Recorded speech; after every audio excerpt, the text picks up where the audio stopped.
Alright, I got 5 o'clock, so I'm gonna call the meeting to order. I think Skylar will be here in a few minutes, but we can go ahead with some of the routine items, I think, to begin. Open Meetings Act posted on the northwest wall as always. So we should get to go ahead and call roll. Sean? Here. Brad? Yes. Lance? Here. Skylar is not here yet. Okay. Y'all join me in the pledge of allegiance. I pledge allegiance to the flag of the United States of America and to the republic for which it stands, one nation, under God, indivisible, with liberty and justice for all. Thanks, everybody. Move on to the consent agenda. As always, you can approve all items as one motion, or you can consider them individually. I'll make a motion to approve the consent agenda. Motion is second. Any other discussion? Okay, call roll. Brad? Yes. Lance? Aye. Sean? Yes. Motion carried unanimously. Move on to appointments and report. Don't have any appointments this month. And I don't have much of a report. Deer activity has been slow. The election was yesterday. That was some surprises, some not. Affects some of our business, but we'll get to that later. No public hearings tonight, so we will move on to old business. First is minimum dog maintenance. Gene's here again with us. We talked about this last week, tabled it. I know you provided some language. You guys probably had a chance to read that. Lisa gathered some things from other cities, while they had, so anybody have any thoughts? Or Gene, did you want to say anything this month? No, I submitted, what I thought was adequate. I appreciate that.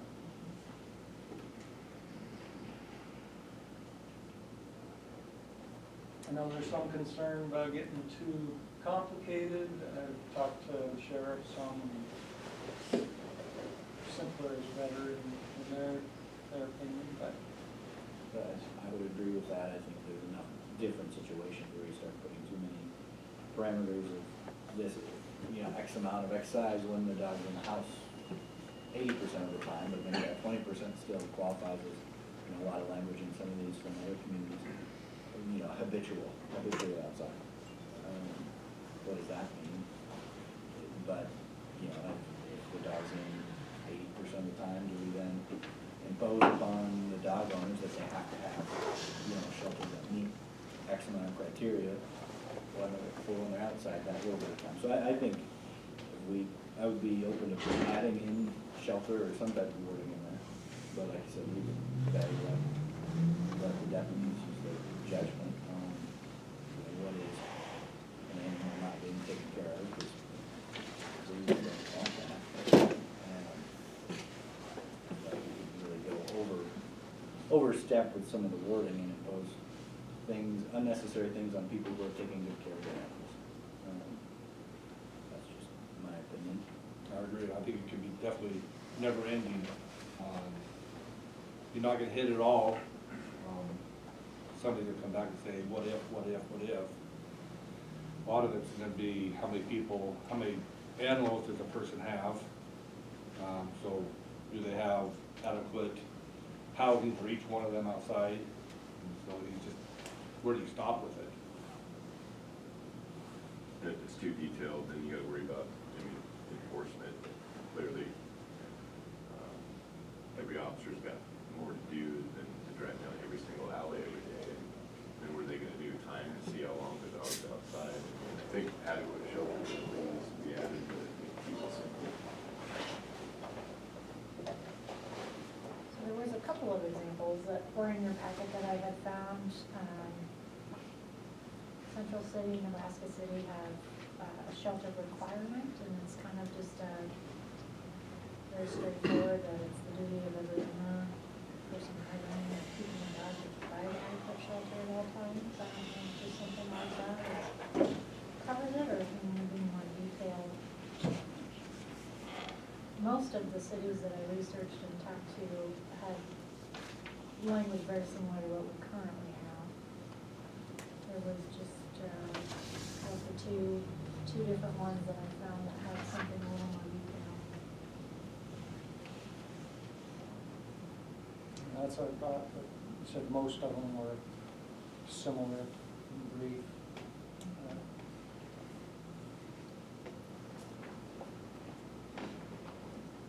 So you're thinking add a few words, sentence about shelter, or? I would remember that, you know, some of these get really in-depth as far as, you know, weight and sizes and things like that. To me, where it really comes down to, you can have different sizes for everyone, but where a dog can be an inside animal too, how do you regulate, how do you factor that to where it's one they let it out to go to the bathroom a couple times a day, or, you know, 20 minutes here, that, you know, technically by some of these, they would be required to have that outdoor shelter. Whereas I think we just put something brief, but if it is that could give them leeway to encompass those that are left outside for significant amounts of time or always. I think a lot of it comes to is if they're tethered to a object, you know, where they can't move, that they need to have shelter. Most of the time, if you let them outside to have them do their thing and then let them back in, they might be out for 15, 20 minutes. But it's the ones that I think we see that are tied up and they have no place to go. And their chain or rope, whatever, knock their water dish over and knock their food dish over, and nobody seems to go, you know, give them fresh water and stuff like that. I think that's where a lot of the cruelty in mind comes in. It's not more of that, you cut them out. I think it's the ones that they're tied up that don't have the proper shelter, when you get to the proper shelter, when being tied up. Okay, so you wanna just, have something for next month's meeting that we can, the exact language, and, or did you wanna try to pass something tonight, or? Well, it'd be an ordinance change, That's what I was- so we'd have to come back probably with draft language, and then if you like that language, you could potentially do the first reading, or I suppose you could waive the readings, but probably need a formal document to come back. I think one of the things to consider is that I would be very surprised if law enforcement ever had any kind of complaint because, from a neighbor, and that's usually where the complaints come from, because it's the neighbors that see this day in and day out and are concerned. But I'm willing to guess that law enforcement has never had to respond to a complaint about somebody who puts their dog out on a cable for 20 minutes to go do their business, and they don't have a doghouse, because generally,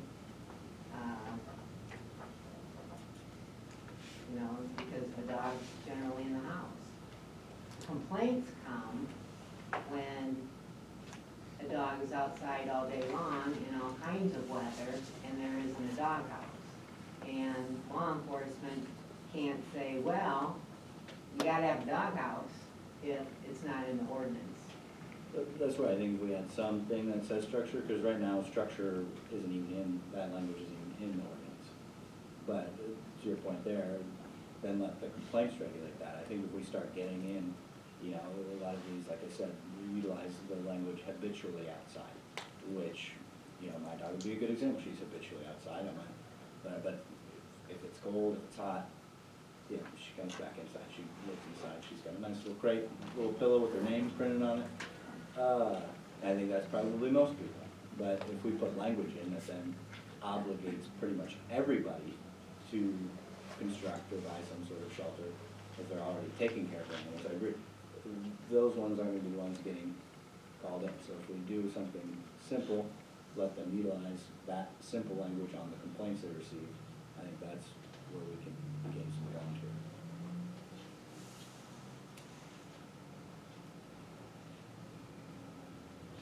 Okay, well, when I say we, I mean Lisa will have something.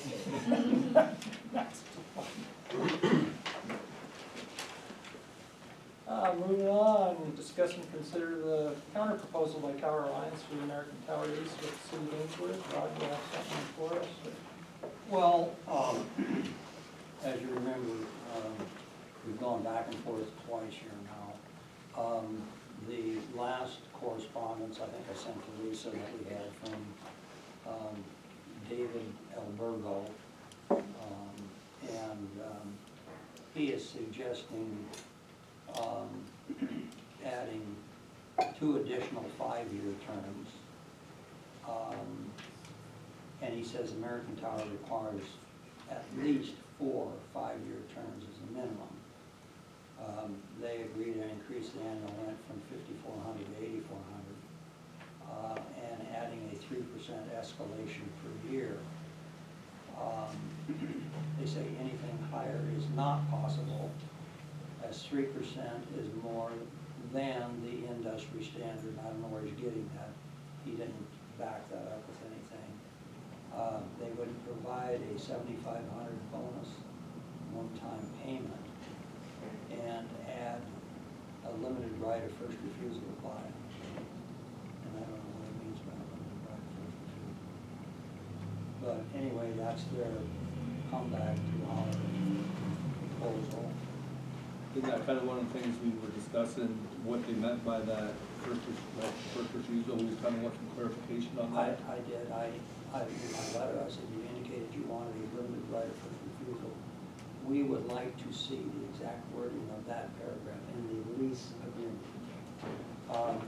Now, he did send that, it's a fairly lengthy paragraph. Did you send this to the? No. So everybody's got it. So you can see what their comeback is. Did they back down on the non-compete clause or whatever that was? Are they still are required, they're still requiring They that? defined it for us. Which if I read it right, is that basically just more so limiting it on that property and surround, more so adjacent, or if we had property on the other side of town, and some other, Yeah, and it's pretty broad because it says the landlord's contiguous, adjacent, adjoining, or surrounding property. So that would cover anything that the city owned anywhere. I don't know. how do you define around? Hmm? How do they define around, you know? Well, or surrounding. Yeah. Immediately surrounding, or any? Adjacent means Immediately surrounding. touching. Contiguous is next to it. How far of a leeway is there on that definition? So that could be it. That's touching it, we could have contracted with another company like this to do the same services. But if we had another, well, basically, we're not limiting ourselves on other parcels or somebody that would come in and want to do something. And engage in- Well, they want to do it all away with all So competition. so if we go out here to EC Park and we own that property, we can do that. Because it's not touching where we have the tower now. It's not touching the tower, it's touching property of the city. So that's really tying us down to not being able to Pretty do much. anything. Pretty much. Any property of the city Well, or just the I thought it just property said where the- the tower's I located? think it's any Any- block, shall not exceed. Any portion of the parent parcel or landlord's contiguous, adjacent, adjoining, or surrounding property to any person or entity described indirectly in the. So the only language they use are those adjacent, adjoining, surrounding.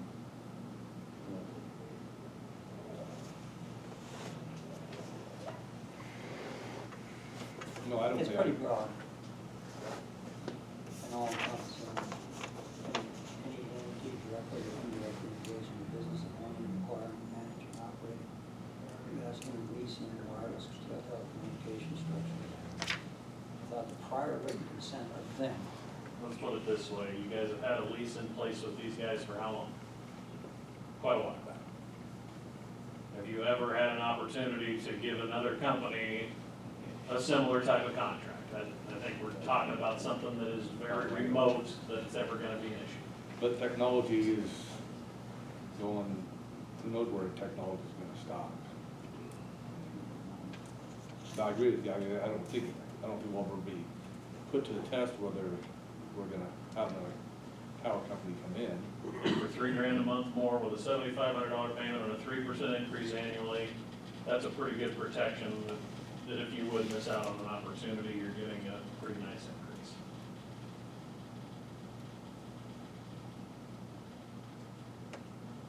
$3,000 a year. Yeah. Yeah. Oh, I did, sorry. That's just, No. Self-cut. No, I'd be selling a radio tower space in a hurry. Well, they don't say the limited right of first refusal is a absolute requirement of theirs. That's the one thing they don't say. The only thing they did say is that they want at least 4 or 5 year terms. Yeah, I seen that. That's there. the minimum. But the rest of it, I think, is all negotiable, except they don't want to go higher than 3%. Escalation. So I guess the ball's in our court. So just to be clear, so that term then, that'd be a 20-year term then? That'd be 20 years? Minimum. So the next time we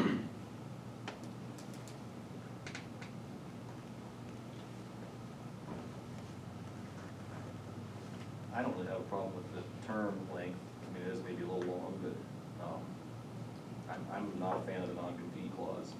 I think that's problematic. And the confidentiality, I'm a little bit iffy on too. I just don't know if that's what we're legally allowed to do, that, public, disclosure and all that.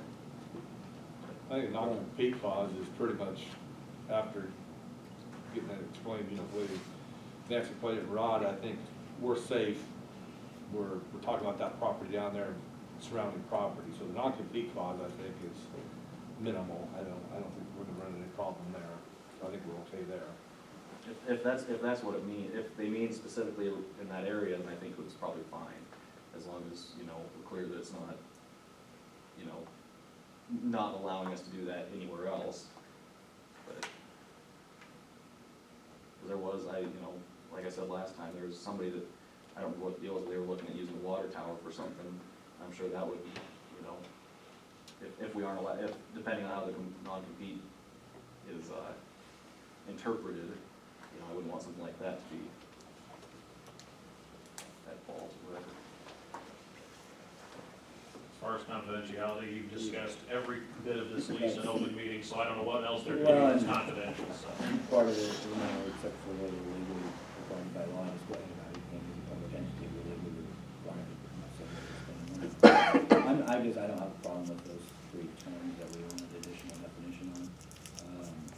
Yeah, pretty much. My one question would be if where we initially did the 2 5-year, term extension, if they're doing 4, do we just go and say, okay, we'll do 4, come back and up that, starting monthly? If they're gonna stick it through, up that monthly, so we'll do before, but we wanna start our monthly at a higher rate. Monthly or annual? Well, monthly payment. Times that by 12.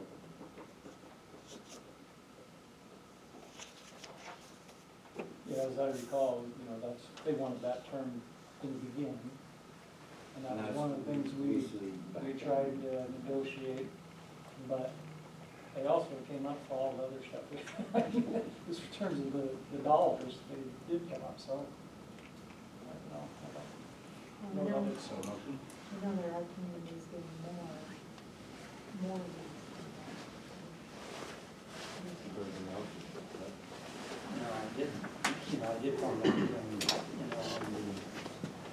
I wrote to him and asked for this clarification, he questioned the 3% escalation. I said that hardly keeps the city even when the present rate's 8.5.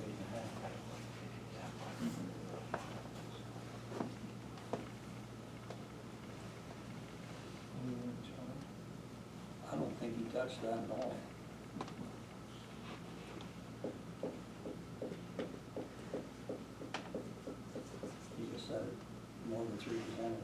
the 3% is more than the industry standard, but you didn't supply anything that would justify it.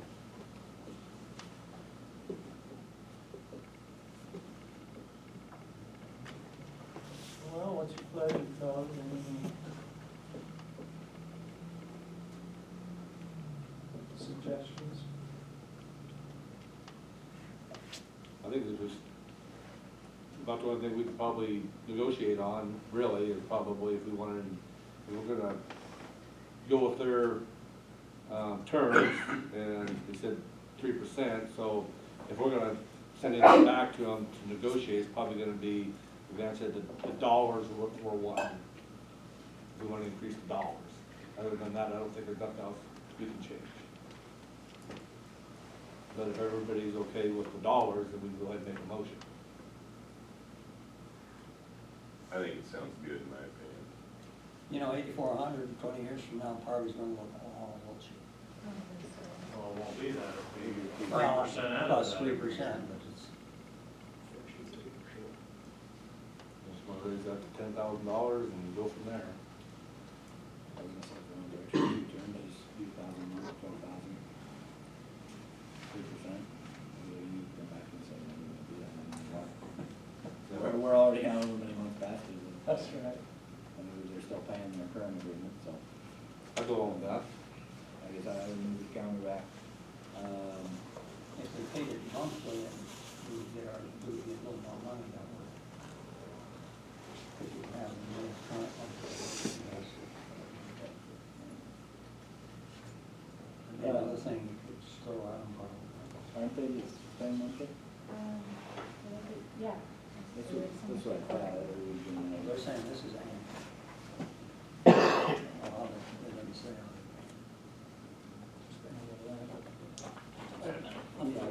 So I'm gonna kind of back to town lines with the 4 or 5 year terms that they requested, that change the rent from 1,000 or from 700 a month that we had proposed to 1,000, and leave the 3% escalation per year, and the bonus and the rest of the terms, just change the, except the additional term length, but not the dollar amount.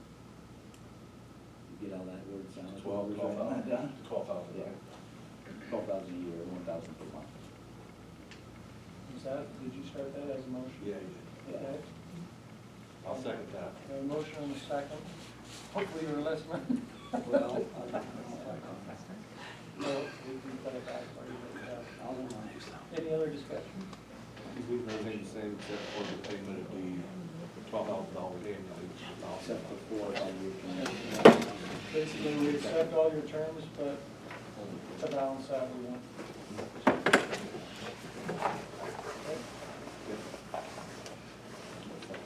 Everybody clear? Any other discussion? Go ahead and call the roll. Vance, Aye. Sean, Yes. Skylar, Aye. Brad, Yes. Motion carried unanimously. Thanks. Move on to the regular agenda. And first item is to consider the Nebraska Department of Economic Development and Community Development block grant in the amount of $433,000 for the North Main Street paving improvements. And authorize the mayor to sign agreement number 22-2W-001. All right, so this grant, we've had a couple of hearings on this when we applied for it. So this is the actual award agreement now with terms. CMed has reviewed it with us, and terms are normal, I guess, in terms of. Yeah, I guess, first of all, I just want to say congratulations, you got the grant. Now the real work begins. So this is really the first step to accept the grant and the funding and everything that comes along with it, as we've talked about. So like Lisa said, staff at CNED, myself, and then another staff member reviewed it. Everything looks good from our end, so it's up to you guys now. So this is for the, just to make everybody freshly in their memory, for the paving of North Main from Highway 20 north to the treatment plant. Well, technically, the paving ends, but to remove and replace the paving. And of course, we'll have water and sewer work that will be going on at the same time, but that's not necessarily part of this. That's definitely, yeah, that's definitely. So you recommend that we take the money?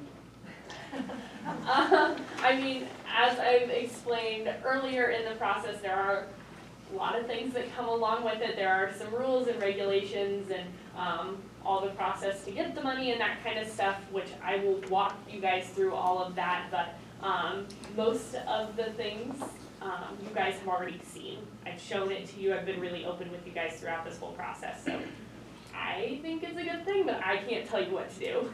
So. As we talked the last time you were here, there's a possibility we can go, the way we voted, I think, we can go either concrete or asphalt on that first block if we want to. Right, yep, and that's still, as we discussed last time, that's definitely something that as we get closer to that time, we can continue to look at those prices and figure out what we wanna do moving forward. Okay. So it's So it's still on the still, table. yep, it's still on the table, it's still a discussion that we can have. Yep, and from the office perspective, we've been through this, we just went through a CDBG Public Works grant with the last infrastructure project, and so the reporting requirements and all that aren't unfamiliar to us, so. And the general administration that CNED will help us with Davis Bacon and all of that is, covered through this grant as well. So $25,000 of this grant goes towards that. So there's, CNED will help you with the general administration that she mentioned, and then construction management, including that Davis Bacon and all the employer, construction, employer, all of that, the Davis Bacon things. So we'll help you with all of that too. All right, anybody have any other questions?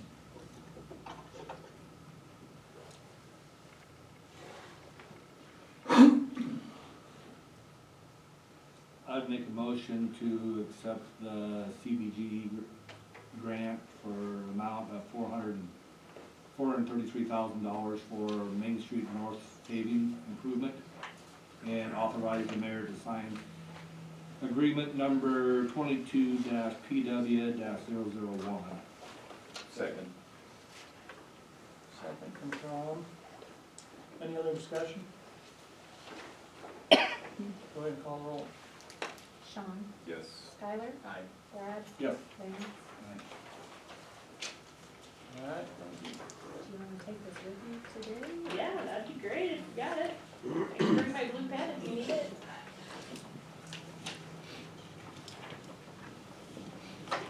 we got another one with you. Yes. Well, maybe hopefully. Not today. Not today. Where am You're the subrecipient. I?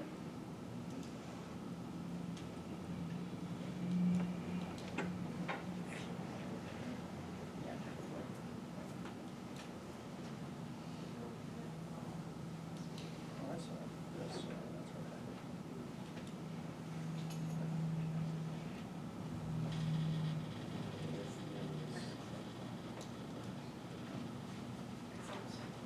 Thanks, guys. I will get the, Do the docs. okay, perfect. So you said this next item is. Yeah, so over? Amber and I talked about it earlier, the general administration agreement with CNED is sitting in the state and with the moment to review before it comes to us. So we'll just table that item. Table that. till- I don't know if you made a motion or can you just, take that? You should have a motion to table that. I move to table the general administration agreement with CNED. Second. You guys have a motion and second. Any other discussion? Call roll. Tyler, Aye. Brad, Yes. Lance, Sean, Yes. Carried unanimously. All right, next item is to discuss and consider a request by Ainsworth Bulldog Roosters and Ainsworth Community Schools for the construction of a building in East City Park. Jared, thank you. Thought I saw Jared and Scott here. Anything you wanna say, or? No, we looked at a few things, just making sure it wouldn't interfere with the dump station there, and we're a good 20 feet off the dump area as it comes around there, so I know there's some concern with that, but otherwise it would sit very similar to where the existing football shed would, but it would be a little bit larger. You guys all looked at the plan or saw the plans in the packet? See, I seen that it had restrooms in it. Is that right? Yes, we're looking at trying to put some restrooms in there, so at halftime, essentially our kids wouldn't have to stand in line with the. So it wouldn't be restrooms for the public for a football It wouldn't be game? public, Okay. it's more of kind of, it's not a locker room, but it would kind of become game day, a little bit of a locker room. Okay.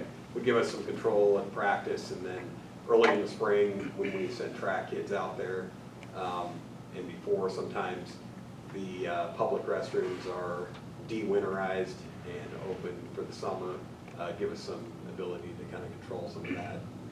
So with that said, as far as de-winterizing, you guys, your school, will be one taking care of the maintenance and stuff on that? Yes, that would be the plan unless we were told otherwise.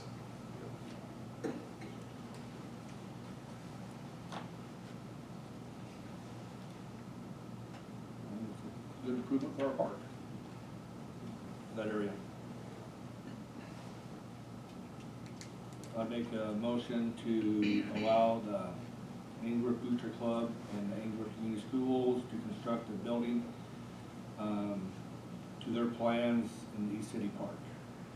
Second. Motion and second, any other discussion? Call roll. Brad, Yes. Vance, Aye. Sean, Yes. Skylar. Aye. Motion carried unanimously. Thank you. Next item is we got update and discussion regarding the ambulance barn and potential interlocal agreement between the city of Ainsworth and Brown County. And I assume I'm, oh, there she is. Hi. Yeah. Nice to see you. I don't think we're up quite yet, so that's good. Got Darlene and Scott here too. Just wanted to update you where we're at with that.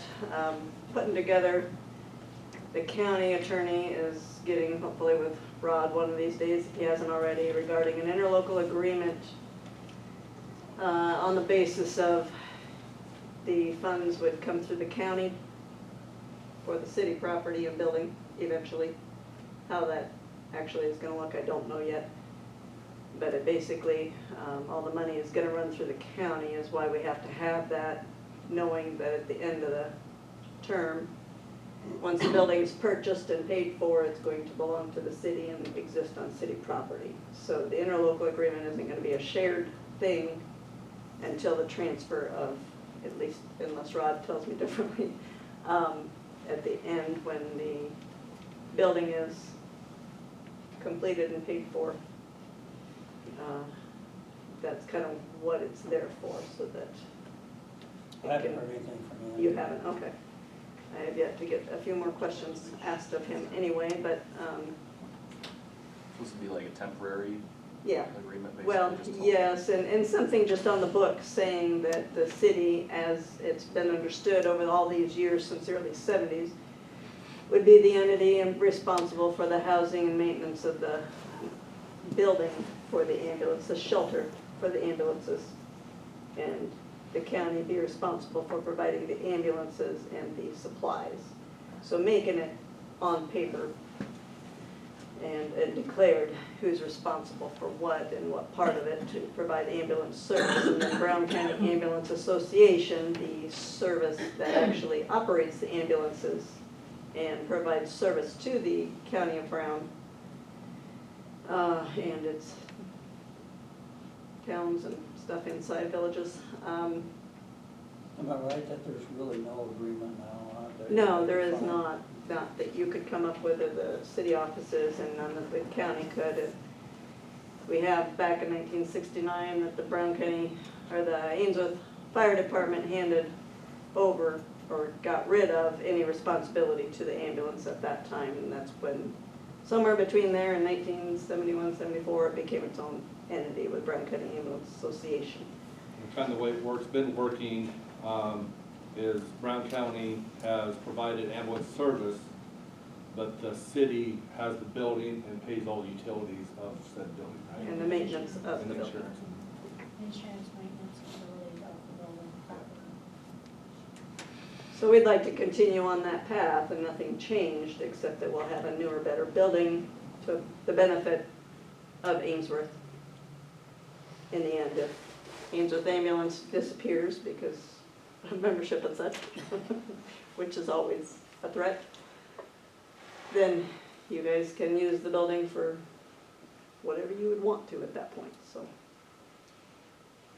Well, it sounds like if there's nothing official that people can sign, it probably would be a good idea to have some things on paper. Yeah. And we're basically waiting for that now. There's no action to take tonight necessarily.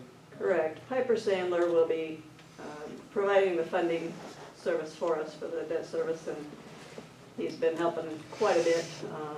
Brad Slaughter has been helping me quite a bit to work through all this, and plans to be at the commissioners' meeting with us next week. And then by the December meeting, Andy Taylor, county attorney, said that he would have gotten in touch with Rod and have an interlocal agreement for proposal for your council to look at. I think we ought to be careful how the agreement's worded. We've had some issues as of late with miscommunication or lack of communication, what have you, with the county. And I'd like to ensure that the city doesn't get kind of cornered by the actions of the county. For example, I mean, like in this instance, you guys got a bigger ambulance, right? Isn't that kind of why you need the, so I'd hate for in the future, the county buys a nicer, bigger ambulance and the city's required by the agreement to house it, which might include, a new building or something like that. I mean, I don't think that's an issue right now, but I think that's something we need to take into consideration going forward with the agreement. Just like I said, especially with how things have been recently. Our proposal, unless Ainsworth grows by leaps and bounds in population and we have to expand to a 4 ambulance service, which I don't know that would happen in my lifetime, but what we propose for a building, just to answer that question, should very sufficiently house any 3 ambulances going forward for the next 50 years. So, but I understand that, yes, I would very much like a very clear, concise, and succinct interlocal agreement.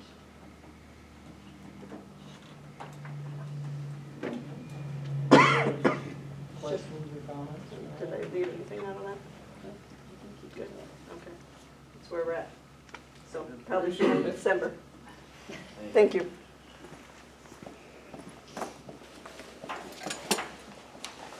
Alrighty, next on the agenda is proposed detour for Highway 7 project. And Randall Rathie and Heather Steck, I guess, had asked to be on the agenda for that. Have comments? I guess I'll start it off. First of all, thanks to the city council for hearing this. I'd like to have a raise of hands of everybody here for the Highway 7. The detour, sorry. So there's quite a few people here for it. And we have concerns about the fact we're going to detour down Oak Street when granted, I'm kind of new to the area, so I may be wrong on a few things here. But it used to go down South Street and down Pine Street. Currently on Pine Street, I know there's already no parking. The street's already not very good. We've already talked to the county. The county will widen up the county road on 877th Avenue to allow all the detour to go down Pine Street. And my concern is, number one, why are they wanting to detour down Oak Street when they're going to have to take a corner out of somebody's property to make the corner? The streets are not made for the traffic. We're talking about 700 vehicles a day going across the street that the Oak Street citizens, or not citizens, residents paid for a portion of it. And I guess we're concerned about our kids. We're concerned about the elderly that are parking on that street. If they take the parking away, there's some of the houses that do not have parking on any place other than the street. There's a daycare that is on the street also. She's gonna have to get fencing. There's also a daycare on Highway 7 right now, but they were well aware that Highway 7 was there when they put the daycare in. So the school traffic is another issue. There's a lot, since the one-way's there, a lot of people come down our street. You're gonna have 14-year-old kids driving vehicles. There's gonna be stop signs that are gonna have to be changed. So we just wanna bring up a concern about the problems that could happen. And I don't know if it's a state thing or a city thing, if the city can get involved or not. But we have some serious concerns of why we're needing to have a detour down our street when it used to go down Pine Street and 877. That's basically where we're at. If you have anything to inform us, I'd sure like to hear it. Well, of course, they had open house a week, 2 weeks ago to We were discuss there, that, and I know probably several of you were there, and, they, you know, obviously that's a Nebraska Department of Transportation project. Okay. The city cooperates with them as we can, but we do not select the detour route. I assumed as much. I know one time, Brad, when we had talked last year, you made a comment that the city has say in this. Is that? Do we have I mean, well, if we can say, you know, our streets will not handle that kind of traffic, will you work with us and find a different? I was gonna say, I think we try to collaborate with each other as much as we can, just like we do with the county.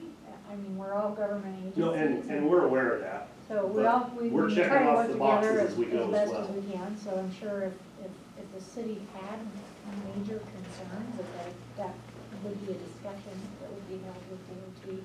And, you know, to be clear, that subject was broached, probably months ago, you know, in terms of what street capacities the city has, you know, what are the widths of our intersections, you know, we have had those preliminary conversations, of course, so 877 Road to Pine was a discussion, you know, once upon a time. Obviously, Oak Street was a discussion, we had even talked about Osborne Street. Some of that was weeded out because of the way the water and the sewer project is coming down Main Street. It's on the west side, so that's why they want to try to keep all the traffic to the east so that you're not crossing the water sewer construction.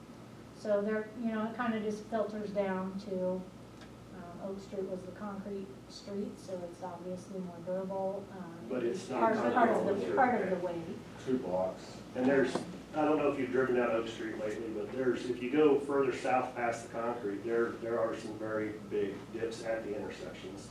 On the side where the asphalt meets the concrete, there's about an 8 or 9 inch drop off. As far as the width, they said, okay, we'll make the parking, you know, we'll try to do the parking. The parking's gonna go away, and we're gonna get somebody killed. And I'm not saying my kid or anybody's kid is any more valuable than anybody on Pine Street or on 877th. That's not what I'm saying. What I'm saying is those houses were already aware that was a detour site when they bought it, or they've lived there for long enough they know it. So I'm just asking if there's anything that can be done to make sure that we look at this all before we just say, you know what, this is simple, this is easy, the state said it, let's go. Did the state come to the city and collaborate at all with them, or did they come to a city council meeting at all, or did the state just say, this is where we're going and that's the end of it? Did the state come at all to any city council meeting? To be honest, it's kind of been an ongoing dialogue. The whole project has been an ongoing dialogue for probably a year and a half, between the city office, between city council at different times for stakeholder involvement. There's been some public meetings. There's been involvement with the city's engineers that we have contracted for the project. Because there's a lot of moving parts. There's paving, there's water sewer improvements, there's aesthetic design, there's electrical and lighting, there's a lot of different pieces. So yes, we've had some of those preliminary conversations. Mostly I know the state's process, they have to do environmental reviews, they have to do coring and testing, you know, and so So even within what the city's has to offer for potential detour routes, there's still on the state's part quite a process that has to be done to make sure it meets their standards, so that, you know, because at the end of the day, it's a state project, so if something happens on the detour, the state's liable. If they ruin the street, the state's liable to replace it for the city. I'd like to address that right there. The state's liable of visible damage that they can see upon inspection when they are done with the detour. Now, if there's a crack there, they're gonna fix it to it, and they're gonna cut it out and fix it. We've already addressed this with the state. My question on that exact thing, you're putting 700 vehicles down my street. My street gets 40. How many years is that taken off? Am I gonna have to pay for that street again? Or is the city gonna do it? Who's gonna pay for it again? I'd like to know that.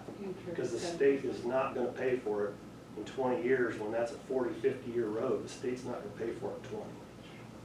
And the trucks, it's definitely not made for trucks, 6 inches thick. 7% trucks is what happens out of 700 vehicles every single day. They did the report. I don't know if you saw it. But every day, that's how many. We'll be going up and down the street. The state, can we, I mean, if, the way I look at it is if, I remember originally that one of the issues was is that road 877 wasn't wide enough. If the And we have county's gonna addressed make that. it, if the county's gonna make it wider, to me, it's a no-brainer, that's the way to go. And I don't know, we're strapped as far as what they had to say, but I mean, I remember that being one of the issues.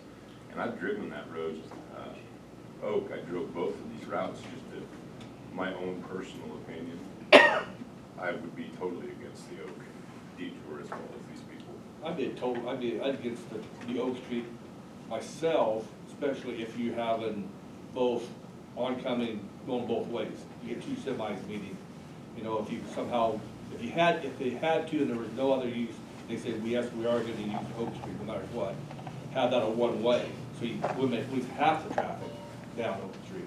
And find the other route of traffic, you know, I was thinking Osborne Street, but you said that they don't do anything on Osborne Street because of, they're gonna be doing some Well, you'd end up construction. having more than one detour route if you tried to do that, because Yeah. you'd only be able to detour west up until construction was done on that street And area. you limit, at least limit half the traffic on that, and then you would have two trucks meeting. Now, if I had kids too, I'd be concerned about having all that truck traffic, especially two trucks meeting, on Oak Street as well. The very first meeting we had with the stakeholders, there was Steve from Lincoln. He said there was options. The other meeting we come to was just a month ago, whatever, in this building. Mark Kovar told us there was no other options. Then we go to the commissioners meeting, and he throws out that on the cores of the Pine Street. So every meeting we go to, we hear something different from the state. But they didn't say nothing about the core on Oak Street, you know. Further south. They're worried about, and I don't know why, but I'm just throwing that out there. Well, where I live, like on Oak Street, if we have a lot of rain, which, well, we haven't had it this summer, but we have a lot of rain, it floods. And I brought that up to the state, is because it floods from like Second Street clear to First Street. A lot of times they have to put blockades up there to stop traffic. Otherwise, it throws it against, and people get water in their basements and everything. And that's a concern, and I brought up to the state, and they said, well, they just have to block it off and stop the detour that day, that time. But they don't have an option as to where they would detour Right. if they did have to close that part of the street off. So, like, we just feel like we're getting a lot of excuses or different reasons as to why there's not other options. So we're trying to cover all bases as to get the answers or address these problems now. And Mark Kovar was worried about the businesses on Main Street losing businesses. I don't feel like, you're only 2 blocks off, what's another 2 blocks? You know, and he don't care about the Lohmeyer's, the daycare. How would you like to own a body shop a block off 700? Trucks coming, painting cars. There's also, if you use Oak Street, you're putting traffic on 8 blocks of city blocks compared to 3 on using Pine Street. That's residential, non-business. Back to Troy's question about, do they talk to us? I mean, they work with us all the time, obviously, and I guess from my opinion, they are the Nebraska Department of Transportation. They have the expertise that the city does not have. And I mean, you can argue with them whether they did things right or wrong or whatever, but I guess I tend to listen to their engineers and their people. I assume they have good reasons for proposing the things they propose. And, but yeah, they work with us, and you know, we're able to give our opinions. They have pre-construction, and they have all kinds of meetings and public meetings too. Has anybody talked to Margaret at the NDOT after that commissioner meeting where the county agreed to widen that? Or is it? The commissioners were going to discuss it with them and let them know they were going to widen it. The commissioners were going to talk with the department? Yep, that's correct. They're gonna talk to Mark. I've got a question to you to follow up on that. When you said you guys talk back and forth and you assume they're gonna do it, well, you guys are our council members. Assumption doesn't work, in my opinion. I'm accountable of my business. If I assume something and I go broke, I pay for it. You know, we're trusting you guys on those core samples, for example, is what's in my mind. Do we know what the core samples are on our street? If they're gonna pull core samples on Pine Street, how do they compare? I can't do that. You guys can. You guys can ask those questions. So, Well, I think anybody can ask the questions, can't they? I'm a single individual. Who's got more power when it comes to asking something, a single individual or a city council? Yeah, I think the only thing I've heard is that they haven't done the cores on Pine Street. They haven't, but that was my question. Have they done them on Oak? I'd like to see the comparison. Yeah, they said they did them on Oak. Have we seen them? They haven't, well, I haven't seen them, but if I did, it wouldn't mean anything to me. I don't know how to analyze core samples. So they can give us an explanation. Yeah, where did they pull these? Where, you know, they have comments and I guess I would like to know these. If they're gonna use a core sample for a reason that they can't go someplace, then I'd like to see the difference between this core and my core.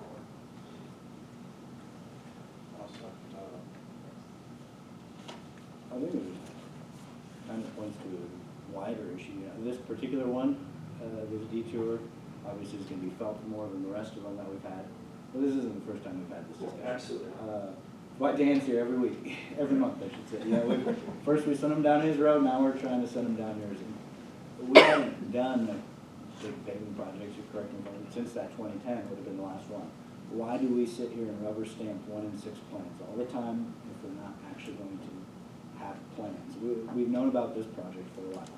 Even if we can't get something paved like Pine or our emergency routes done properly by this project, we're gonna shut down that road every year, at least once a year, potentially more. Pine Street, I've been saying it for probably 2 years now. We need to be paving Pine, First Street, or emergency access roads. We can't control if the state then says, you know what, screw it, we're going down Oak anyway, but we can give them options.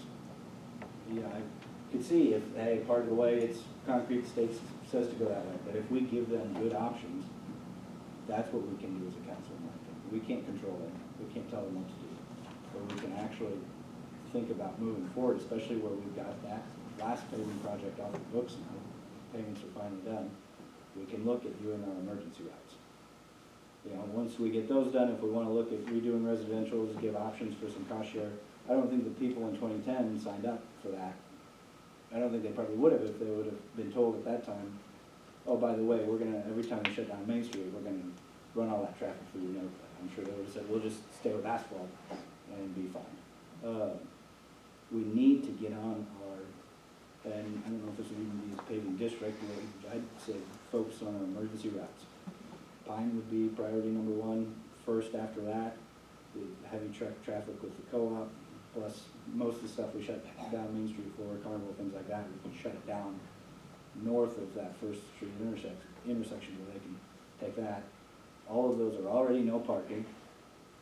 So the people that live there, they're used to that. They're kind of alternate routes already, snow routes, things like that. We need to get on the ball at doing this. It's probably too late for the Main Street renovation.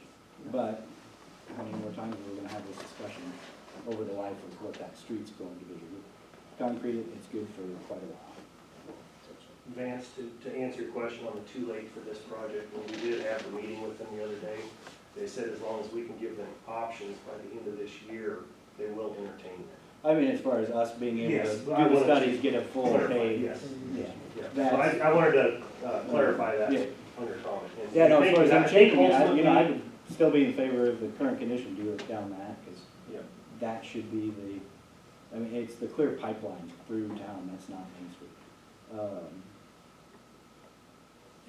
Why it's going through, I don't know. And I think honestly, what you just said is what we wanted to hear here.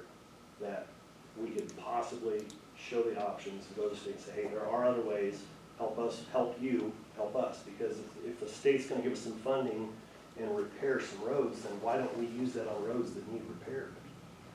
Let's use what they need if we can at all sway them to help us financially make our city better.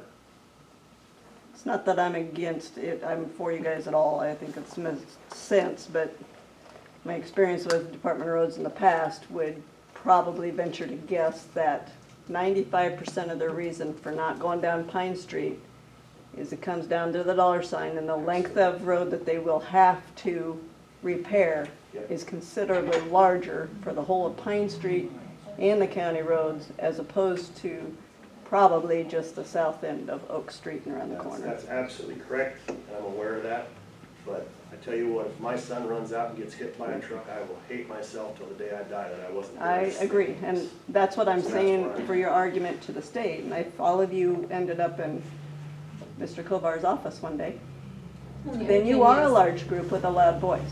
Because we've already been told by Carl Hart that he wouldn't add stop signs on one street because his phone might blow up.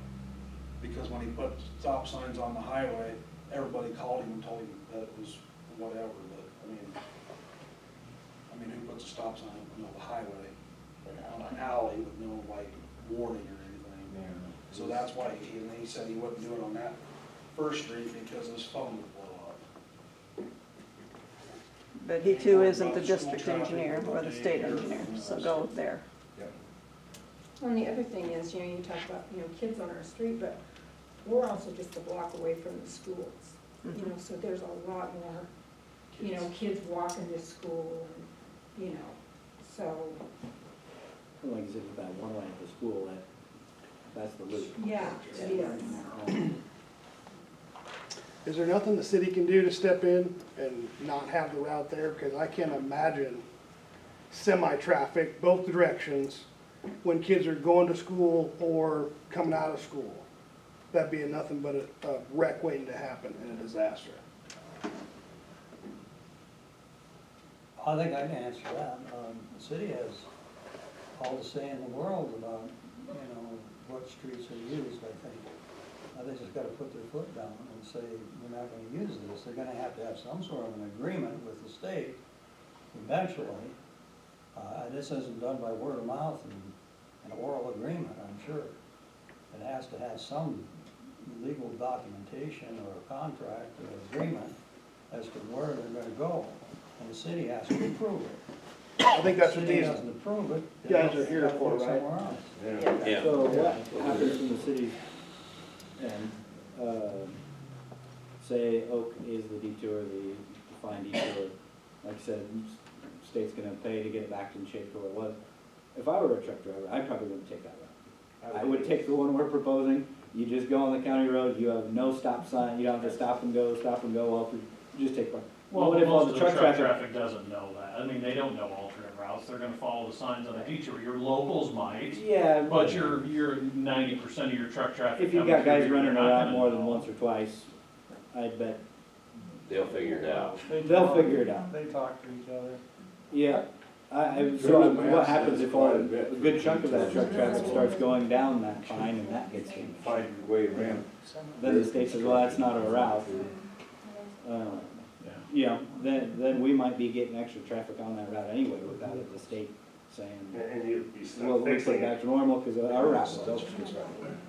And like it was already mentioned, the main reason that Mark Kovar, the way it sounded to me, he wanted to bring it down Oak Street so the traffic was closer to Main Street than versus running it a little further south. But I think people that are passing through town, I don't think they're gonna backtrack into Ainsworth anyway, they're heading out of town.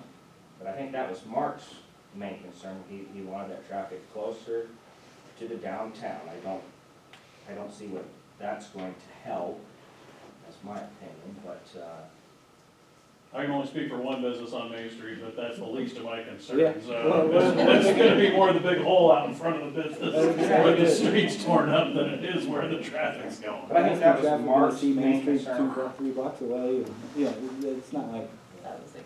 I think the biggest question tonight is, you know, since we're here, is that an option? Will the city allow us to go, I'm gonna guess, back to the state? And Will they allow us to use Pine Street? Will the city? Will the city back us? Are you okay with our, Yes. that's what we need to know, because if I'm gonna go up there and talk to Mark and then you guys are not okay with this, then I'm wasting my time. I'm fine with you guys doing that, because like I say, I think the traffic on Oak Street, 2 semis meeting on Oak Street is a disaster. You know, if it was just one way, it probably wouldn't be so bad, but you get that much traffic, side by side on Oak Street, like you said, during school time, you got all those kids going for that one way, and then, also when school time gets out, somebody is gonna have an accident. They told you though that it was more the concern for how close the route was gonna be detoured as opposed to the width of 877? That was one of the. That was one of the hurdles we got. You know, it would be a different story if it was a 30-day deal or a 1 month or 60, this is 8, 9 months deal here. I'd be concerned about that turn down there by, My place. Wilson's and South Street. Yeah, I'd they be already really said concerned that you're about gonna that. have to They're widen coming over, that out. and also coming over the Cowboy Trail. That's It's not made a for pretty good that hump there. But Oak Street, or South Street, I know is already pretty rattle your teeth type of gravel, so. 'Cause that's, I mean, we're talking core samples, they're gonna be on gravel for 2 or 3 blocks, so I guess I didn't know. Ultimately, Well, they said that they would either have to contract with you guys to maintain South Street, or they were gonna have to maintain it. what's our, I know we can't take action and say, here's the route, do it or don't like it, but what is our options as far as making some official proclamation or something that, because it sounds at least, I don't know if Skylar said much, but I said that of 3, Skylar appears to be Yeah. as well, that we all, as councilmen, think that it would be better to utilize pine than oak. Obviously, we can't tell them exactly how to do their job, but I think I would feel a lot more comfortable if we had something from the council that said our preference would be 877 to pine. Is that, I mean, I agree with that. can we make a meaningless motion or something that, Rod, what would be the appropriate tool to? No, I think it's part of the negotiations at this point. You're gonna have to breach the subject with the state, see how they receive it. And, I'm sure they're gonna tell you the same thing, they're gonna do core samples and all kinds of stuff. And we can't take any action, because it's not set up in our minute, or our agenda to take action, but hopefully with, Where it's on this item, we can't take action, binding action, but I authorize the mayor to let the state know what the council wants. And they can tell us to shut it if they want. I think At least we told them. both of our media, I think, are going to put out there what we just discussed anyway, so it's gonna be somewhat known. But yeah, maybe, again, sit at the mayor and talk to Mark and. Joel, are there state meetings that you know that we can go to next? I mean, where, you know? I don't know what the next step is in that project. I'm not aware of any future stakeholder meetings that are on the books in Vance, do you wanna make that a motion? I don't know what, would be as far as, Sounds good. Move to authorize Joel to. I've got another concern that I'd like to raise. Go talk to Mark. You know what our I concern I is. just, I just think what we're all Just stand for, up. Just stand up and would start talking. be nice to have something on minutes of the council. I've got another question that I'd like to ask and concern I'd like to raise. I've been to the stakeholders meeting, I've talked to Lisa up there. But they wanna take about 8 foot by about 70 feet of mine, and then they wanna take off the corner on Audrey Wilson's. Now, I've asked if it's gonna be permanent or temporary, and they tell me that it's up to you guys and us, whether at the end of the project, they put it back to where it was, or whether that easement is permanent. And they have not told us what our compensation is gonna be either on that. So. We change the detour route, I'm sure that won't be. Right, if they change the detour road, that's not a concern. I guess if they refuse, then we can have that discussion at a later date. obviously, we wouldn't have anything to do with the compensation, but it sounds like what they're saying is they'll put it back the way it was after the project, unless the city had some Exactly. use for it, Or which it- I doubt that we. Whether it was gonna be a temporary or permanent easement. I think the thought is if we were gonna start using that as a consistent detour route, then, you know, it'd be nice to just leave the corner.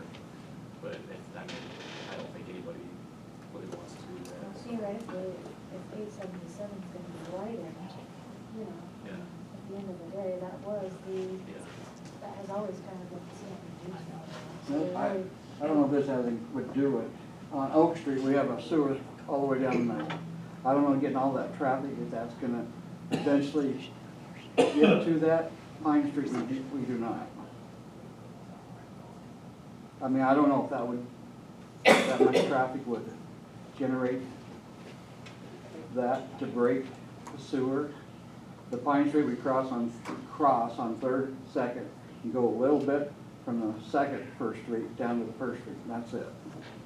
It's not like Oak Street runs Right down the middle, all the Right way. down the middle of it. right down the middle, across the Cowboy Trail.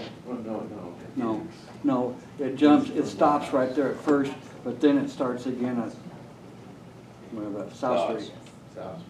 Dawes Street, yeah, you're right, and then goes south. Goes and ends right in front of my driveway down there So on South. I just Well, I think, figured, you know, the drain is right in front of my house. storm drain. Storm drain. Storm drain. If the semis, you know, pulling over, going across that, will that be dumping, pushing that down through, breaking it out? We were talking about that. Can't take it off anyway. Earlier too. Well, do you I guys don't know. want to make I don't know what just a that motion, or, impact is. I'll go talk to Mark, and I can easily convey the feelings of the I council. think that's all from Definitely. That's all. Joel? Mr. Mayor? Joel? Joel, Mr. Mayor, if you make that appointment, we would appreciate it if we could at least have a representative from Oak Street or a group from Oak Street at the same time, if that would be possible. I don't know why not. Sure, thank you. Doesn't the city approve the detour route? I mean, they can just come in and, any part of the city just say, we're going here, doesn't the city have a say or approve the detour route? I think that's what Rob was saying earlier. I mean, like, have you guys approved the detour route? It's been discussed a lot, I guess. I don't Yeah, I know mean, whether at this it's stage, formally. it's planning stage, we can't approve a detour route until we have times, dates, and, you know. So at the They point, haven't asked for approval at this point. but it has to be approved before they can use it as a detour route. I don't think so. I think they can. Rod's not, yes. We've always had to, you know, whether we have a 3-day detour for the carnival or whatever, that has to go through the council. Right, like, so how's that any different? That's what I'm saying, like, if you guys don't approve the route, then you're pretty much they're gonna have to figure out something else. Not necessarily, because the eminent domain Yeah, comes They into would, play. they would make Yeah, them. the difference between this and the carnival is we can, we set the carnival route. We're not necessarily setting this. Right. And I don't know how far we're gonna get strung out in this state. Yeah. And it's worth looking into. No, I think we let them know our feelings and whatnot, but that's the difference between, you know, when you see it, we're going up Osborne Road for 3 days, June 6th through the 9th, from, you know, 12 PM to 12 PM. That'd be the main difference with this one, where this is a state-driven project. They have a lot more say than they would on something like that.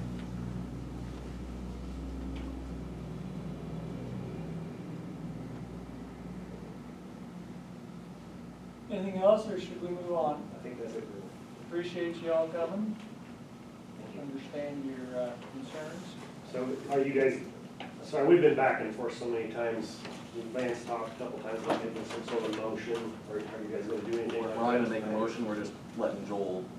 Okay, that's what, okay. Yeah, that'll achieve the same thing. I can tell Mark that the council is pretty unanimous in their feelings, and so it may be difficult for them to get approval for a detour out. The other side of that coin is, you know, when you have improvements made to your infrastructure in your city, there's gonna be inconveniences for folks, and sometimes, you know, we just gotta bite the bullet and go. Well aware of that. Well, I just don't like being pushed and I don't like being We'll see what they tricked. say.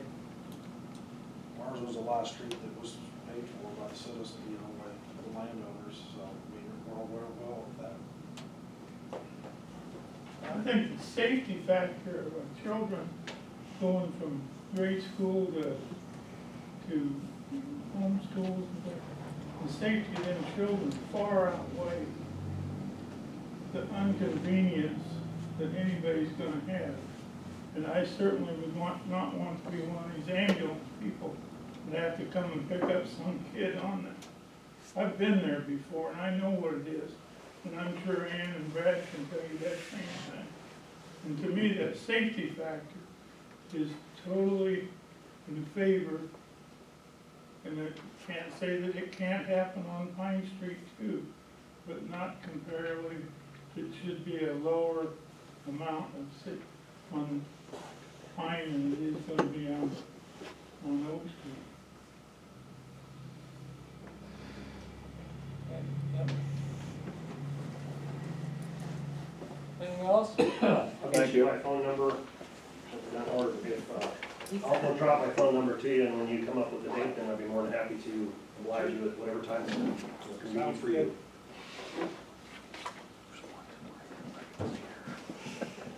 All right. Any discussion?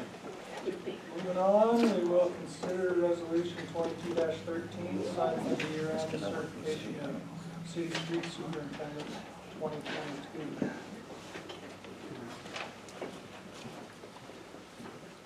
Thanks again for the council's time. Yeah, we receive a little bit of an incentive payment from the state, Department of Transportation, they're having a certified street superintendent, so that is why you contract Lloyd every year. I think generally he's appointed in December when we do our normal appointments, so this is basically the certifying the DOT that is the current contracted street superintendent. Hopefully we can receive that $2,000. How much do you got? I think so. How much do you pay, look? Not that much, actually. Well, to date, anyway, yeah. So more or less administrative. Yeah, but basically, we're just confirming it. In fact, he was appointed, but that is some confirmation of the appointment. Sure, you guys have a major project, basically he just signs off on your 1-6 plan, right? The 1 and 6 and the state board classifications paperwork. Yeah. Did you bill you hourly for your time? These have been on Harrington, didn't we? We did when we had the FEMA project and we had trouble with contracts. Good luck.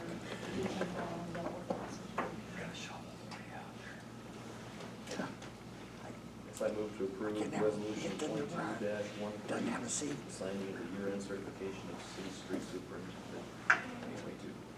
Second. Motion and a second, any other discussion? Call roll. Lance. Aye. Sean. Yes. Skylar. Aye. Brad. Yes. All right, thanks. Next item, this was put on to discuss and consider Sands Care Center funding. That was put on because we knew we'd have the results of the election. I really don't know, I mean, we can visit about whatever. I think you've all heard that the county wants us to, we'll have a joint meeting with them next Tuesday. Next Tuesday. So anybody or everybody can make that. Is that out, so Evening? 5 o'clock? 5:30? Yeah, and it'll be at the courthouse. So that will probably, I mean, that'll be a chance for us to, I understand that Care Center Board will be there as well. yeah. That's my understanding. Okay. Can we work with them on utilizing this room? Just if we're gonna have us, the county board, the care center board, citizens that wanna have input. The last time we had a joint, Yeah. the care center board wasn't there. Maybe There's that's no- tight, that may go in. Uh, The only other We've option got- they have is the courtroom, so. We can try. I can propose it. Give us the home field advantage. We offered that, we offered to have a joint meeting today, and they didn't do that, so. Is the So we can joint- offer this site again. Is the joint meeting, that's not their usual meeting. Yeah. It's Is the it? county commissioners normally. Ah. So they'll have us come to their meeting, but they won't come to ours? But it's also the Care Center's meeting too. right? Close. Well, they They're- adjusted the They day. adjust Normally Monday. Yeah, they adjusted for that day. Gotcha. That would be my one suggestion, because I'm sure there'll be a lot of people just from the board, so there's more than. Yeah, I think we can all agree To on have a that. good discussion. It would be nicer here, but we'll offer. Sometimes they do move to the courtroom for large groups, so that's maybe something they have in mind too. But you're not proposing a new hog farm, so.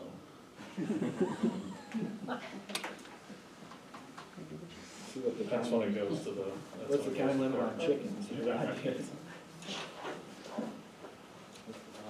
Yeah, I think since it passed, I think the general thought had been maybe that the care center would find their own, funding through bank loan. I think that was kind of the main, Well, let's wait if they idea, need wasn't it? interim before they're, yeah, who knows on it.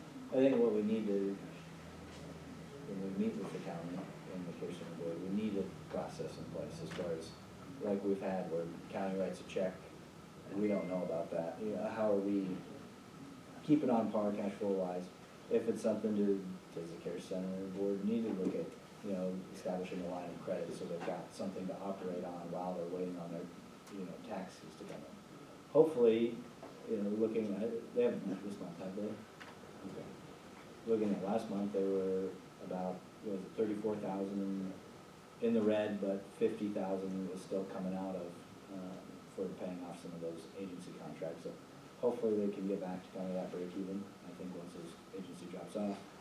Especially it sounded hopeful if this passed, potentially the DON would even look at, making it a more permanent position, that would help them too, so hopefully we get back on that track, to where that, you know, additional funding opportunities from the city and the county is kind of on those months where they've got that extra payroll and you need some extra sources of funding, but we just have to have some process in place, so it's not a scramble, shoot, bank accounts at zero, what are we doing? Something's gotta be established, some process, how are we gonna work together with the county and the board?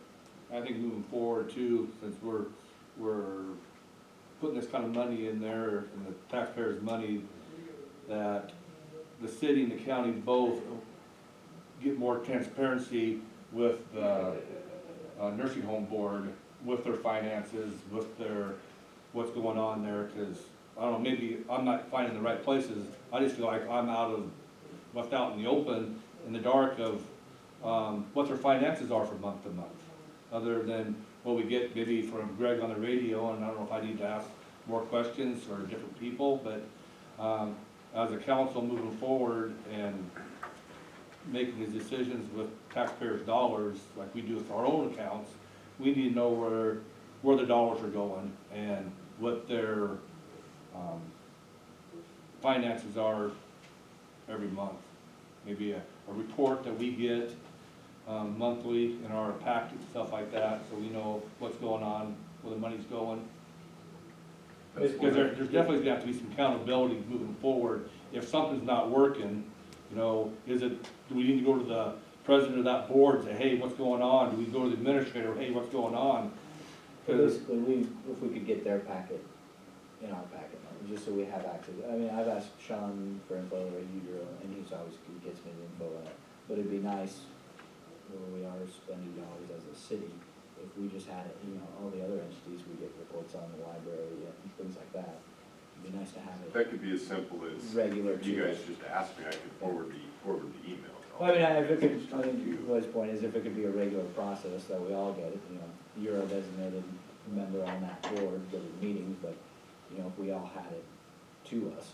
Well, and I'm And then if also, we had questions or concerns, we could ask you ahead of time rather than, you know, Right. if we wanted you to address something on the board. I'm definitely, as far as the transparency issue, one thing that I'm proposing right away, since we know this did pass the next meeting, is that I do want to see check register with our, we want to call our packet that we get once a month on Wednesdays. Buddy agreed with me too, we want an actual check register. She said it was as simple as click of a button, so I think that's going to be a little more transparent as far as getting to you guys. And if that's the way you'd like it, then when I get those updates, even every Friday, I'd have no problem forwarding it. Oh, I don't need to know, this Yeah. nurse got this much money, this nurse got this much money, the check went there and stuff like that. You know, it's just like we do the city, there's one of something for payroll. Hey, this how much is payroll, how much is agency nursing going forward? Are we doing any agency nursing now? You know, I was under the impression that come August, there was gonna be pretty much, the director of nursing was gonna be doing agency nursing we have. Is that true? I mean, do we have more than just the director of nursing? I don't know, and I'd like to feel comfortable knowing that. What are we paying for?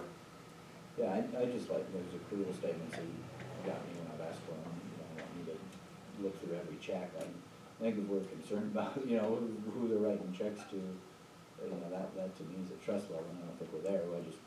It's nice to know ahead of that meeting if you as a representative, if we need to be, hey, Sean, can you address this, or get some clarification, rather than just on the back end. Well, I can tell you how it worked the last time with the county. Okay, buddy, I authorized this, we're giving them this much, we're gonna expect you to match that. What? Okay, I'll go talk to Lisa and Joel the next day. It's like, what can I do right there? I mean, I definitely think that there needs to be. That is something that has to stop. It has to, I agree. That That's has to where- stop. Because he put me in a Formal position process. where I have no power to do so. Yeah. And then, like that last time, well, we've got to have it within, you know, what, 15 days or whatever it was, and then boom, I mean, it's, I don't And that's where we gotta figure out, you know, if that comes, you know, 6 months down the road, they're asking for more money. We don't have it. right, We do not have any more money right. until that bond money starts coming in, that election money starts coming in. We have no more money. Well, I think it's been discussed that you take the full amount of what the levy's gonna bring and borrow against the levy. I think that was brought up last nursing home board meeting, so I think that's the way it works, is they're not gonna be borrowing anything from us, they're just gonna be borrowing. And then when that's, if it comes to a point, that that's out, hopefully it won't, hopefully we find a solution. When that's out, it's out. You can't make it. So you guys basically said you weren't committing that 80 that the county did, but you did commit to 125, but is that one where you're gonna need the county to front that, or you weren't? Okay. And part of the 125 has been paid. Oh, it has, okay. 75,000. 75 was, okay, thank you. So we still owe So that them was 50, since last we meeting. still owe them 50 of that 125, Okay. and then we're done. We gotta square that 80,000 though, right? No. That's what it's just asking. We substituted the 80 for the 125. We didn't give them the 80 plus the 125 at that one meeting. We said, we'll give you the 125. Right, but they. And that was substituted of the 80. Right, Right, but they did give a 80 though. They did. They did. Yeah. That's what we're saying, we have to kind of get a handle on that. Yeah, So and we're not going to, they're so not they're, giving so they're money actually that gonna be then we're 80, expected to match. 80 ahead of us, but we're not gonna give them the 80. Because we don't have So to they're give. just gonna take the 80 back? Yeah, it's, Vance and I had this discussion, and it's kind of like, they did it, and we're a 50-50 entity, so are we entitled to? That's where we need to have that process in place, because the county can't obligate us to spend funds based Right. off their writing of the check. That's why we, at this juncture, we definitely have to rework That's, that interlocal. at that meeting, we need to Reviewed. find a clear, here's how this process is gonna work. In the past, it worked where it was just set up for 5 years, 80 and 80. You know, how are we gonna do that, especially if, you know, they are in a position, maybe they don't need the whole 100 from each entity. So, yeah, you know, we just need to get that process in place, I think, at that joint meeting. So that way everybody knows how that's going to work, so it's not a scramble on the back end to put money in the account. Yeah.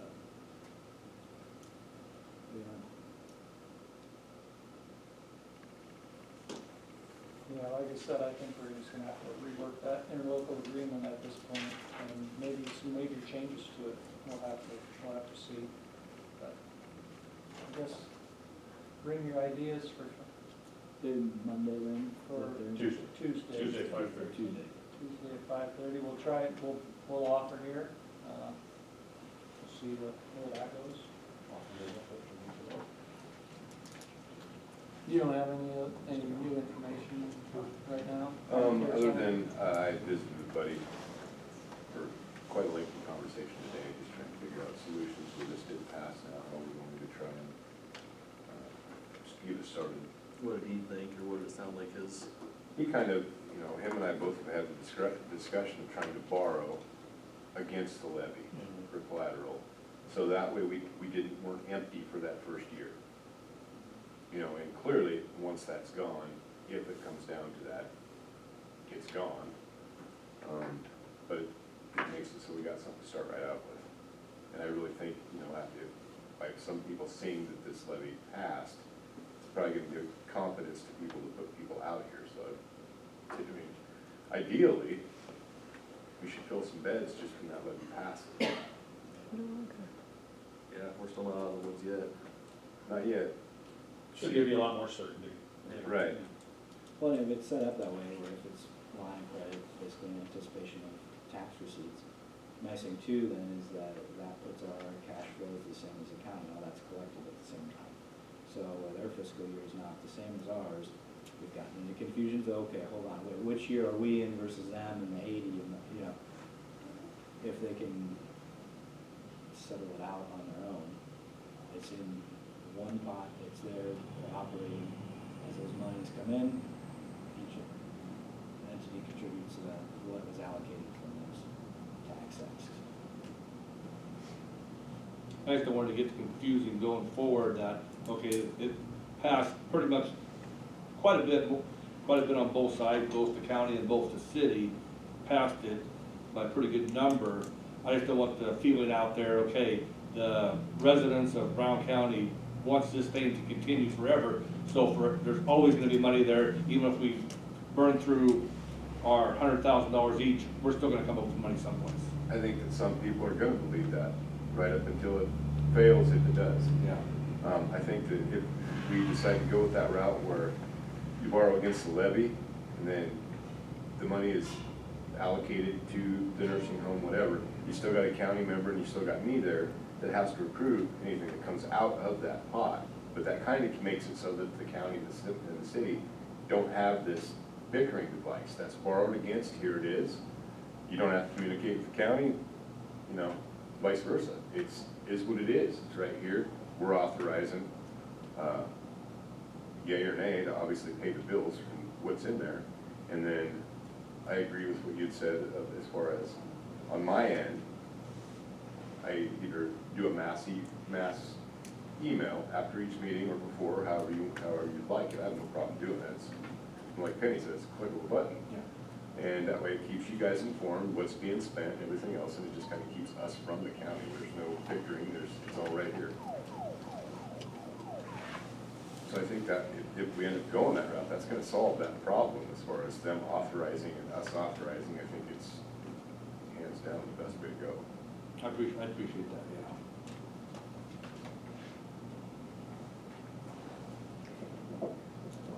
8 years on the, Anytime you want any information about that, I mean, you can obviously call me too, if you wanna know how week went, even, I get weekly updates. 8 years on the hospital board, and I know this is all one-sided with the county, but you speak about transparency, they did look at every check. We did get an opportunity to see that. Did I care about every single one of them? No, but the transparency was there, that we saw where the money was coming, where it was going, what was going on with the hospital. That's incumbent upon any county entity that's owned by the county, city, a government entity to provide absolute transparency. These people that are paying these tax dollars into that need to know what is going on. If you're borrowing against a hope and a dream that that place stays full, gets full, stays full, and can pay that loan back, I don't know, I'm not saying that I'm against it, because it will hurt Cottonwood Villa if it ever closes, I'll guarantee you that. So I'm not saying that I want it to close, it's just, it's scary going forward, and there has to be more transparency than what has been given. 75% of the public out there don't understand healthcare finance. We don't expect them to, but I'll guarantee you, those figures can be brought forward and can be seen. And what I have seen so far in the past year, there hasn't been transparency, and I'm a little miffed about that. That's one of the biggest things I want to address right away after, if we're gonna start new and fresh with this new levy and everything else. And one of the main reasons why I want to see the check register is not a trust issue. It's more, I go to Vance after every meeting if there's a question. I don't understand these numbers. I want to make it so it's so transparent that anybody who's paying taxes can physically see, okay, here, it's all written out for anybody to read, not somebody who doesn't know QuickBooks. Digestible. Right. Or like Vance, you tried showing me about the accrue and stuff like that. How many people that are paying taxes have no idea what that means? And this would make it very obvious. Well, a lot of people, especially, I have businesses sometimes on cash basis too, so I agree, I think it's. It's not about trust, it's more about making it more obvious.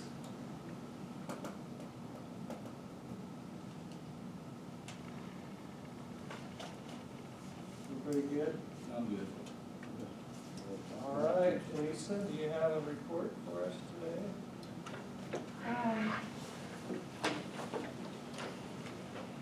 Yeah, not to rehash everything we've already talked about, but, we did, get some notification that we're potentially looking at some SRF funding for the water sewer project on Highway 7. 1.5 million potentially coming from, drinking water and just a little over 1.5 for clean water, and about 40% of it total on both sides would be forgivable. So that's good news for the city anyway. We'll have to see how that works. We're still trying to piece together all the different funding elements. Of course, the $433,000 we just talked about for the paving. We're looking at downtown revitalization grants. We're gonna check into the state arboretum and various other places, but CDBG grants have matches. Of course, obviously, there's still gonna be some city cost in this, regardless of the funding that we have, so, just keep that in mind in your back pocket for potential use of those ARPA funds, could be grant matches. We talked about that a lot in the budget workshops and stuff, whether you use it for garbage or not garbage, and we talked about, maybe using it for the water sewer, the SRF, qualified projects, so this would definitely be one of those. Beyond that, a little bit of good news, I guess, MFO money, the LD 664 is, for the additional $10,000 for entity is happening again. I thought it was a one and done, So but. it was supposed to be one and done, and all of a sudden they just said, here's some more money, which is, So, can't turn it down. right, so the city will get $10,000 and, Will Fire will get $10,000. So, That's on top of the 27,752? yeah, so that's good, I guess. And beyond that, you know, it's just a lot of garbage still, where girls have been working hard on transferring the rates in the utility billing software so that the November bill will reflect the current rate tables and the rate structures. I saw that information you put out. Does that help? I mean, are people, for the most part, you get Yeah, on new route and where people are placing things? Still got a few kinks here and there, but for the most part, I think it's going fairly well. I still forget mine every Monday. Yeah. Jade's getting with it with the new truck, so. Sorry, that was just a cough. That was I wondered, I was like, is there an inside joke over there? No, it wasn't, I was just a cough.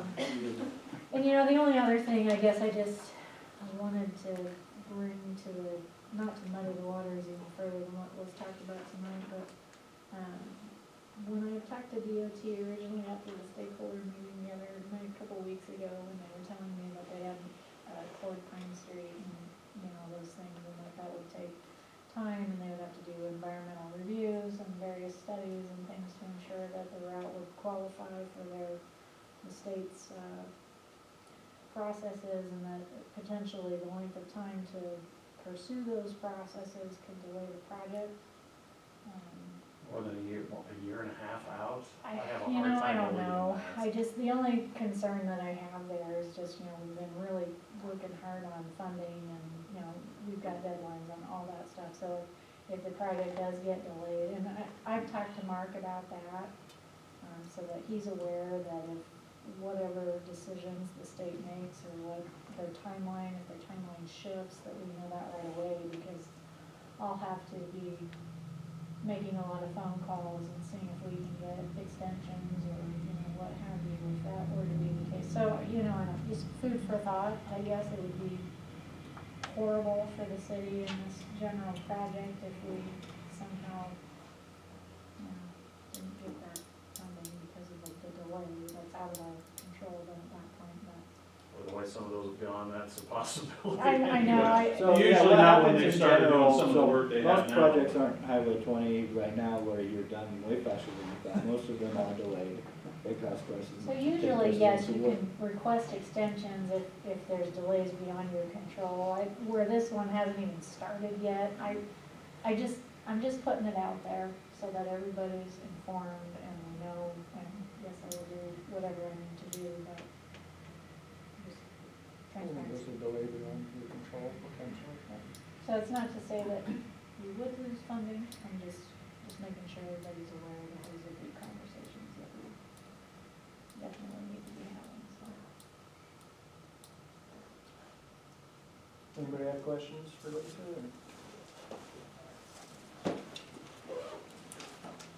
Just before we close, it makes a difference, the December meeting is the, 14th? I will be out of town if that matters. Well, sure, it matters. They say we'll be doing the oath of office probably, but we can delay that, you know. If you wanted to change the meeting date, or I'll just be absent that meeting, so I just wanted to be up forward with that on 14th, I will be gone. We going some island again? I'm not going When you're your meeting in Houston, So you want to hold one down there? I'll be gone, I'll be back Saturday night. Congratulations, Justin. over in Illinois or something. Warmer in Houston. So next meeting, that's when the new council member comes in? Yeah, so we'll do old business with the current council as it exists, and then, when we go into new business with the renewal of office and, I guess the change of paradigm. I'm gonna miss it. Can we just leave him as a substitute, so when, like, Brad's gone 14? Yeah, there you go. Just comes in, Just takes tag his me in. place. So do you guys wanna change the dates? Yeah, go to 13. Don't put it on a basketball night, please. I got 4 nights a week, I'll be in gyms. so It don't matter, I mean, I can be gone. No, I just sitting where the oath was coming up and stuff like that, and so. Up to you guys. 3 places at once, and that won't work out very well. Yeah, we'll leave it for now, and if we come up with another idea, Okay, we'll go that's from fine. there. Because we don't have to do that tonight, right? We can change the date. Okay, thanks. Having said that, we'll adjourn the meeting at 6:40.